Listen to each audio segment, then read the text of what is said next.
राष्ट्रीय स्वयंसेवक संघाच्या शस्त्रपूजनामध्ये AK-47 आणि हँड ग्रेनेड असतात। सुजात आंबेडकरांचा मोठा दावा। तर बाबासाहेब आंबेडकर संघाच्या कार्यालयामध्ये गेल्याचे पुरावे द्या।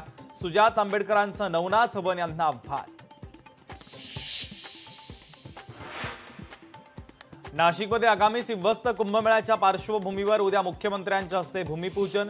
मुख्यमंत्र्यांना घेराव घालण्याचा काँग्रेसचे प्रदेश सचिव राहुल दिवेंचा इशारा। ठाकरेंनी काँग्रेसकडे गहाण ठेवलेलं धनुष्यबाण चिन्ह आम्ही सोडवलं। परभणीतील मेळाव्यात एकनाथ शिंदे यांची उद्धव ठाकरेंवर टीका।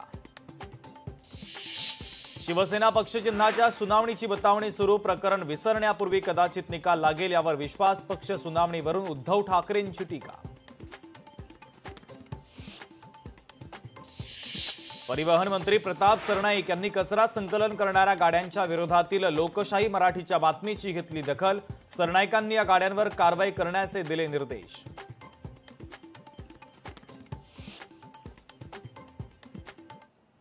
लोकांनी तक्रारी केलेल्या आहेत की कचरा संकलन करणाऱ्या गाड्या ज्या आहेत त्या खराब झालेल्या आहेत। अशा प्रकारे जर बेकायदेशीररित्या कोणी वाहतूक करत असेल आणि कचऱ्याचं संकलन करत असेल तर त्यांच्यावर निश्चितपणे कारवाई केली जाईल।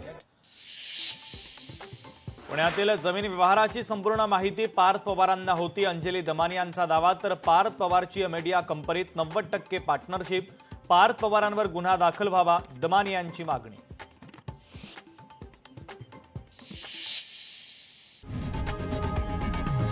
लोकशाही मराठी ऐका, पहा, जागरूक रहा।